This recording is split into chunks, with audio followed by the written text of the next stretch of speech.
Come on, brothers. If we can get even a small chunk off of this thing, it's gotta be worth a fortune. Today is the day we strike it rich. Huh?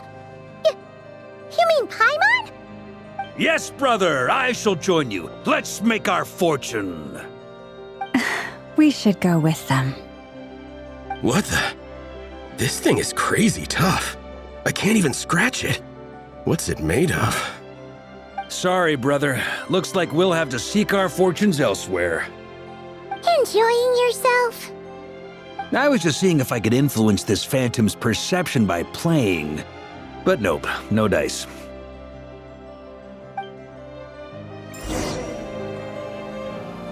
I'm sure we're all starting to build up an idea of what's going on here now that we've spoken to some of the people. These phantoms are reenacting real historical events in Nocturne.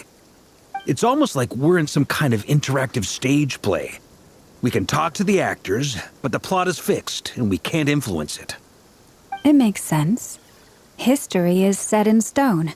The objective facts of the past cannot be changed. Paimon totally thought you were just goofing around earlier. But actually, you were doing some serious investigating. Of course I was. Anyway, at this point, I think we're forced to conclude that although the Phantom spaceship is right there in front of us, we aren't going to learn much about it from these people.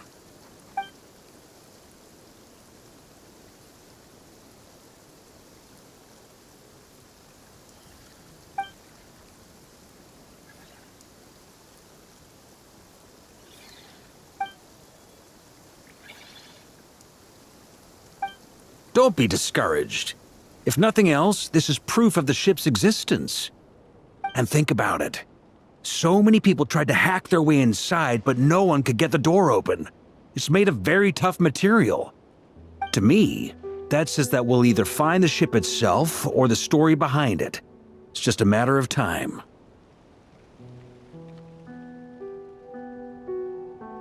Huh.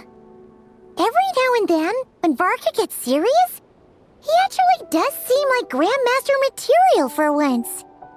I wonder how the others are doing. Let's head back for now. Sounds good. Also, drinks are on me if Team Knights of Favonius is the first to finish. Wait, we have a team name now? Am I in Team Knights of Favonius as well? You're very welcome to join. We've even got a cathedral ready for you. Isn't that technically blasphemy? You wouldn't dare make a joke like that if Barbados was in earshot.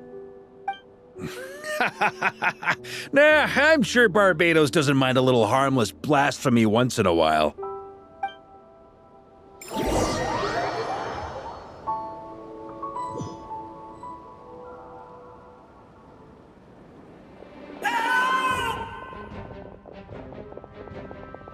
Oh, no!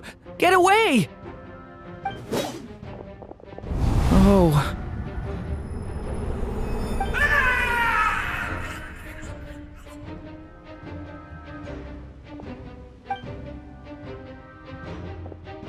I know it's hard to stomach, Mr. Duran.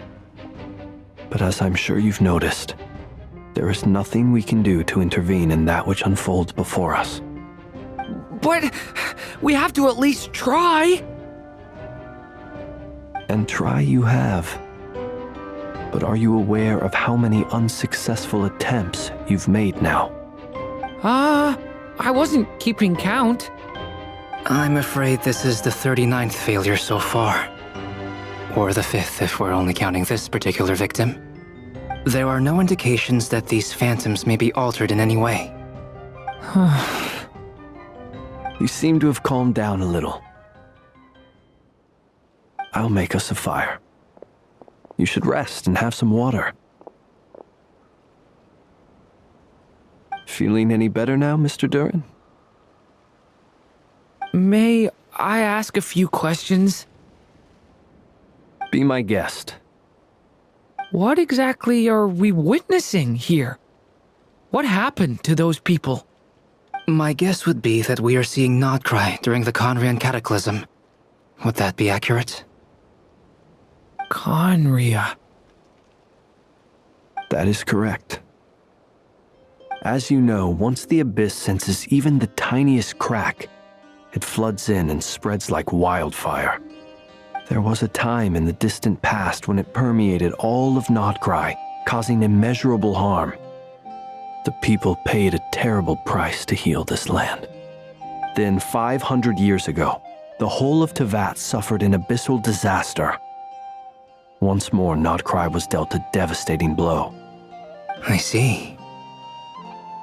In the face of the abyssal onslaught, all were like grains of sand tossed around by a tidal wave, be they human, fae, or god. The moment you witnessed is but one drop in a whole ocean of catastrophe. All right. I guess that answers my second question, too. I wanted to know why there's nothing I could do to help them, and that's because what we are seeing is history. That would be my guess as well. As I understand it, history and fate are not all that dissimilar. The latter may be unseen to us, but both are immutable. Yes. Fate was determined long, long ago. I still have a couple of other questions for you, Mr. Flint's. You mentioned more than one abyssal disaster that has struck this land in the past. How can you be sure that what we're seeing is from the Conrian incident? And also, how are you able to stay so calm when you're talking about these events? From everything I know about you, you're not cold or ruthless, and you're not indifferent to the suffering of others.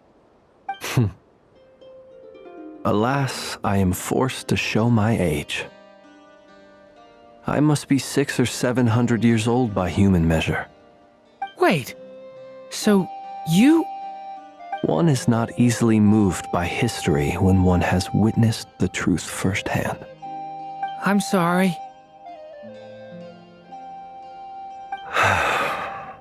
You needn't apologize. Your passion is a good thing to have. Treasure it, because someday you may find it in terribly short supply. Now, at the risk of offending you, I have a question in return.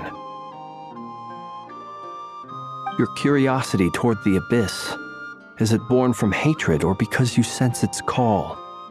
I only ask because I kept a fragment of Rarir's body in my lantern for a short time, specifically his heart. So I know what a burden it can be to carry the abyss with you, and I hear its power growling from somewhere within you.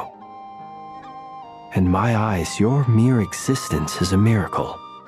My honest answer is... I don't know. I don't think I have the confidence to say for certain. What I will say is the abyss is not the only issue that haunts me. Even before I became who I am today, the question dogged me constantly. Should I even exist at all? My doubts remain unresolved. But when we fought Rarir, something became a little clearer to me. Sometimes it is the darkness within us that allows us to achieve the impossible. I certainly got the sense from your 39 attempts that you were trying to achieve the impossible. It sounds like you've resolved to see the truth for yourself. Absolutely. In that sense, he and I are quite similar. Then I wish you every success. I look forward to the day of your transcension. Well, if everyone's caught their breath, I suppose we should head back. Oh, and one last thing. I'd appreciate if you kept our discussion about history a secret.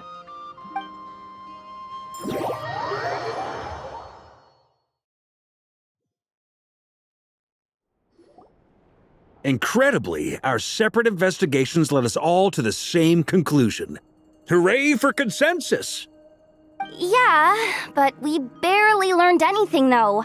I totally thought this would be the mother lode. Talking with the ancients? I mean, come on! But nope, all we got was useless snippets of conversation. And all this stuff about moons and hyperopia. What a load of baloney. Seems like people back then had a few screws loose. I understand your frustration. We found the same issue. Each phantom only showed a very brief moment in time. There isn't much value to be found in these miscellaneous fragments of a civilization's history, no matter how glorious it may have been. If there's a silver lining, it's that these phantoms are harmless to the present reality. They shouldn't get in the way of the festivities. Paimon agrees. And not just because it's the first thing she understood in this whole conversation. You look disappointed, Nefer. Is something the matter? What do you think? We all worked our tails off, but the only one to gain anything from it was you, Lady Moonjanter. Well, please do share the Hyperborean records with me. I will gladly inscribe them in our people's documents. Oh, duh! Yeah! That was it! Hyperborea! Hyperborea. I'm serious. Only an expert in the Frostmoon Scions and their history can turn these records into valuable research material. The alternative is to let them gather dust on the Curatorium's storage shelves until the pages turn yellow. Nefer, you're wise enough to know that cooperating and sharing the profits is the best course of action here. Well, that goes without saying. Sure, let's do that. Huh? But didn't you say we aren't supposed to give out intel for free? Sorry. Shutting up. Now is not a good time to push Nefer's buttons. Anyway, back to Moon Prayer Night. I'm thinking that we should prepare something a little special, aside from the usual decorations and so on. You mean a parting gift? Can't go wrong with food.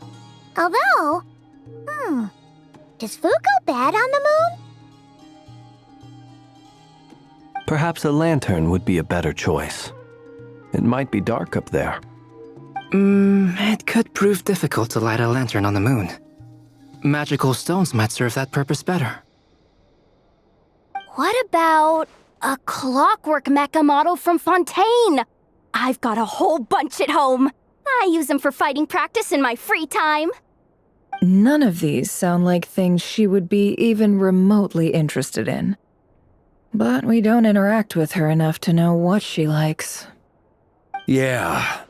It would really save us the guesswork if someone could find out what she's into. Wait, what the? Traveler? They're all looking at you. Great! Haha, problem solved. Now, I need to stop by Dory's. Gonna need her help sourcing a bunch of stuff for the festival. Then let's leave it there for now. We all have our own business to attend to. Traveler, if you find out what Kutar likes, let us know right away.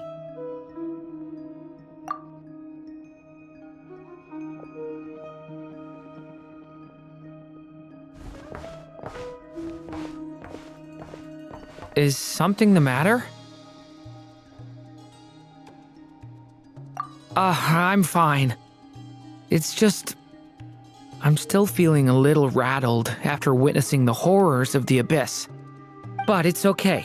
This is something I have to work through. I'll be all right. Thanks for your concern. Well, don't put too much pressure on yourself. If you ever feel like something's wrong, physically or mentally, we're here to talk. Come on. Stop treating me like a kid.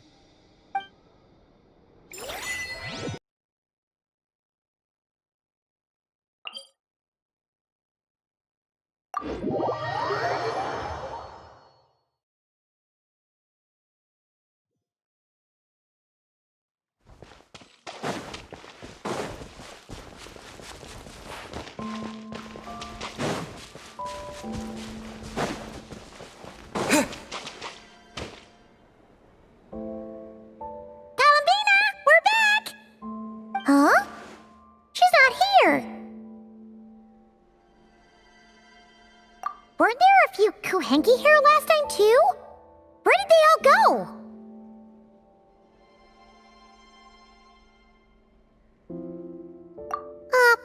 Walkies? For Kuhenki? You're not pets, you know. Oh, well. Looks like we just came at a bad time. Let's try again tomorrow. There's still a few days until Moon Prayer Night, so we're in no rush. Besides, she needs time to rest anyway.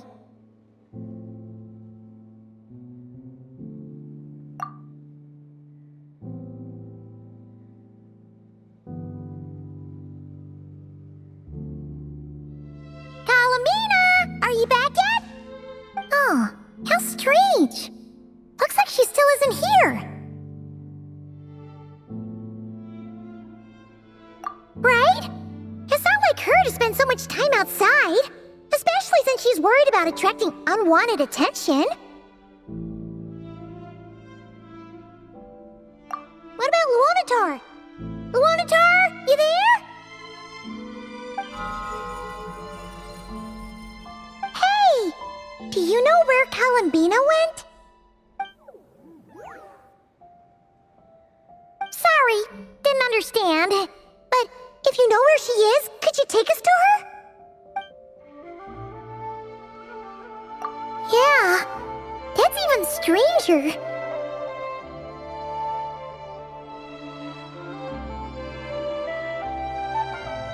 What about him? Oh, that's not good news. They change color when Kalambina gets weaker, right? And they look super pale right now. Good idea. She might know what's happening.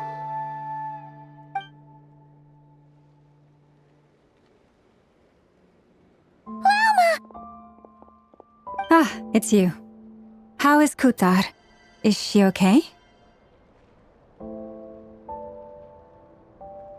No, she hasn't.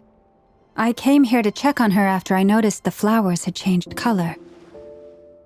Based on past precedent, she must be very weak right now. Even getting up to walk would be a struggle. It seems unlikely that she wandered off outside. Not to mention that she doesn't do that at the best of times either. So yeah, this is super weird. No. Very few people are in the know about Kutar's whereabouts. And if anyone suspicious had visited, they'd have left some sort of evidence. Come on, let's go to Nasha Town. If anyone has seen her, someone there will know about it. It's not Cry's information hub after all. Makes sense. Let's go!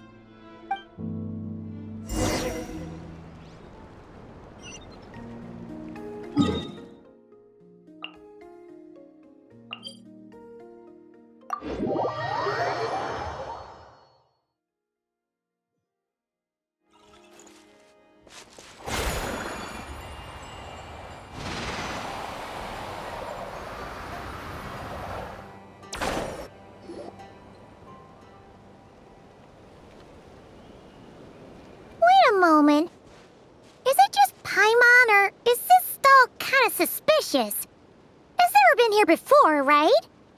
No, I don't recognize it.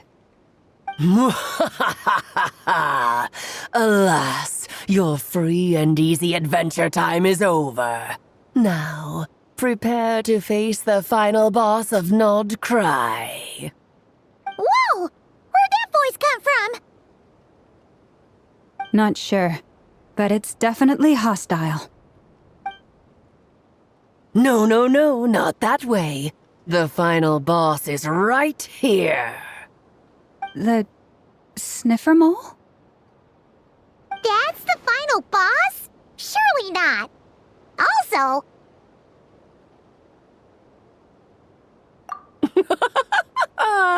Okay, the jig is up. I'll stop teasing you. Turn around. I'm right behind you.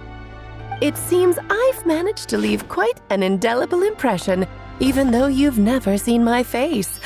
Ah, nothing could make a great mage more pleased with herself.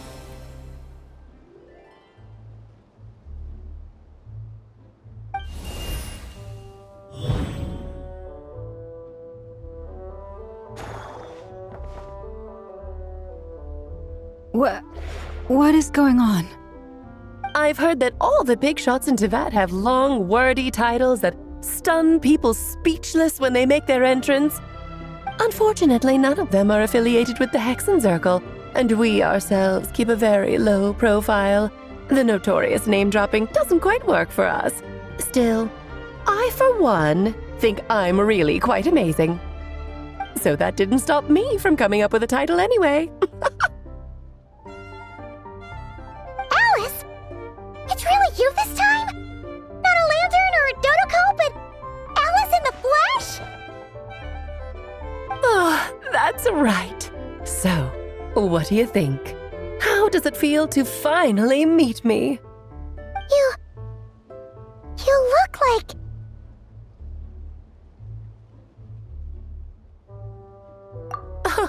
What is that supposed to mean, I'm the mother of Klee, Tevat's #1 cutie. How old could I possibly be? So she's a friend of yours? Kind of. This is actually the first time we've seen her in person. I see. Madam Mage, that was, quite a powerful entrance. I certainly won't be forgetting it anytime soon. It's okay, Lauma, don't force it. Paimon will do the honors. This is Alice from the Hexenzirkel. She's a friend of ours, and of Arcus, too.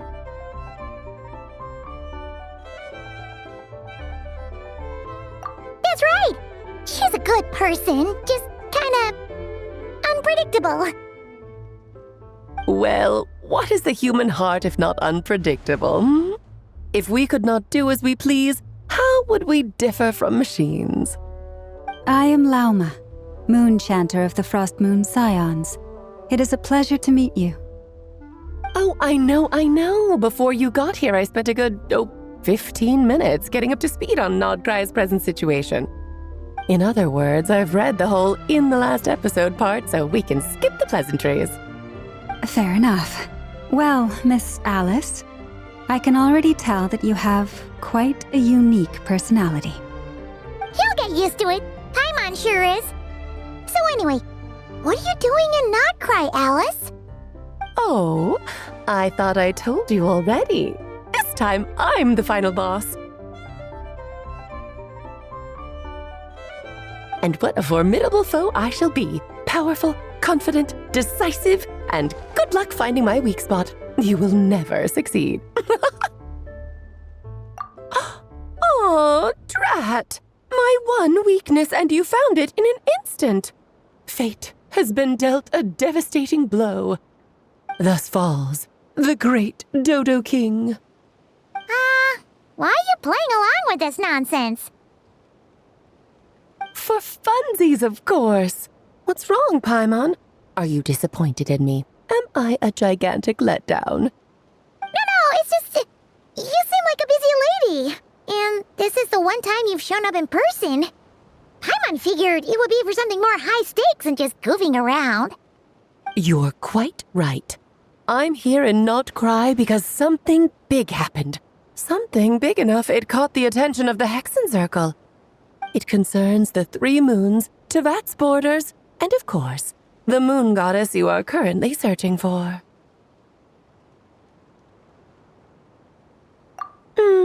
Kind of. Why don't we discuss this over a pot of tea? My main reason for coming on this trip to Tevat was, of course, to have some fun. But I do technically have a job to do as well, namely, maintaining the stability of Tevat's borders. I'll skip over the complicated parts, but to sum it up, abyssal energies are all that lie beyond Tevat's border. We'd find ourselves in a real pickle if they ever made it through. And the phantoms you've been seeing are a sign that the border has been disturbed. No wonder they tend to show up around Moon Prayer Night. Is it because the real moon is now so close to us that its power can cross the border? In part, but only a negligible amount passes through. Just enough to influence the verdant crests and so on. And as you've noticed, there has been an unprecedented number of phantoms appearing this year. the influence of the moon beyond the border cannot explain this. No, there is another far greater factor at play. The trilunar syzygy. A trilunar syzygy. Eons ago, before the heavenly principles came to Devat, it was the then 3 moon goddesses who controlled the laws of this world. Oh, that's exactly it! The 3 goddesses split these powers amongst themselves, promising never to consolidate them into one singular body. This was meant to keep the world stable. But, fast-forwarding to the present, the eternal moon's marrow is with you, while the iridescent moon's marrow, which should never have appeared in this world, has been retrieved. Add that to the presence of a moon goddess in the flesh and... the power of all 3 moons is gathered here in Nocturne. There hasn't been an event like this since the War of Funerary Flame. And it's having a noticeable effect on Tevat's borders. Because I wish to give my darling daughter a peaceful, sunny environment to grow up in. Is that a good enough reason?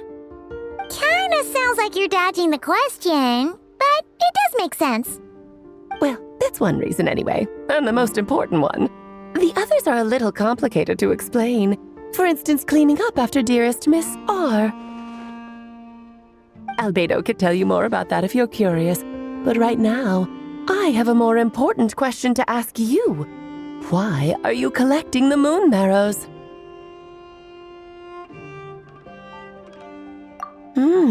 I see. Nicole told me about that legend once. Nicole?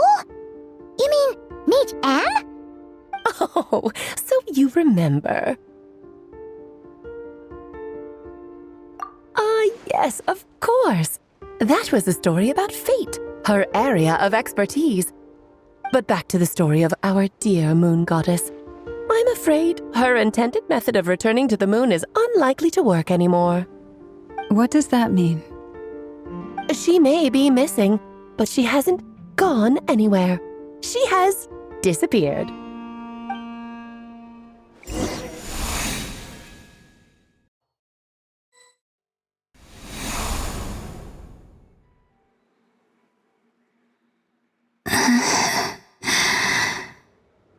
My body is so heavy. Wait, no. It's my mind that's heavy. My arms and legs are as light as a feather. What's happening to me? I feel drowsy, like I've been asleep for too long. Is it daytime or nighttime? Is the moon out? I think I'll go for a walk.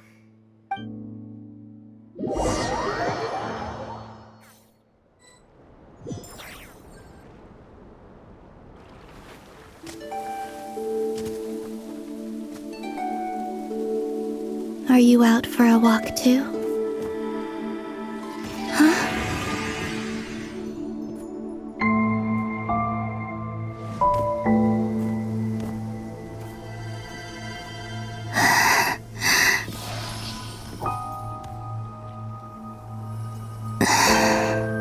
The day has come at last.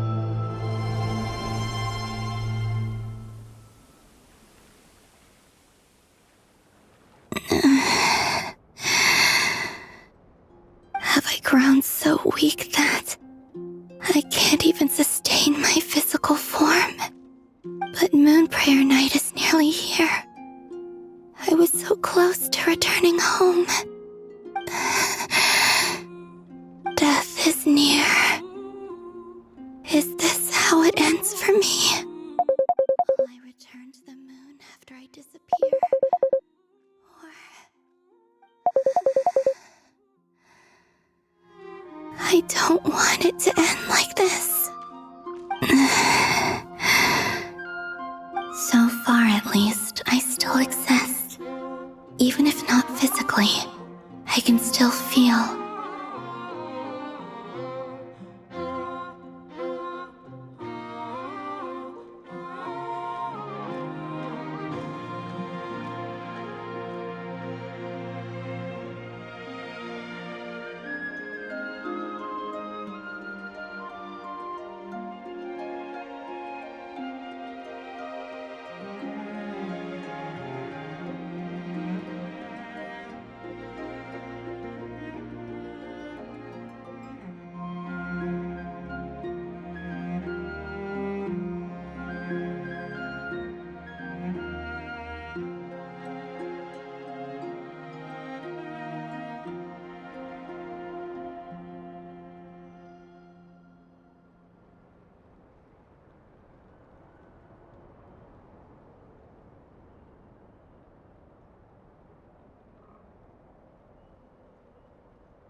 that as my power wanes, I'm sure that too will fade.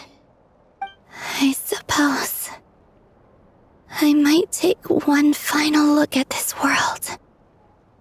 The world where I was born.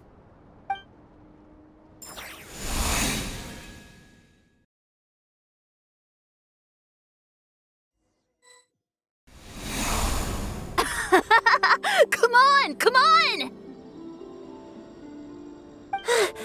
Wait for me! The Frost Moon Enclave. How much it has changed since I was born. These decorations, they're so heavy. It's times like this when you kind of wish men could be priestesses and acolytes. How fascinating. I've never had the chance to be privy to people's private lives in this way. In the past, people would get so solemn and serious the moment I showed my face, like they were frozen stiff. Karina, Lametti, it's time to eat. Coming! I want to watch them a little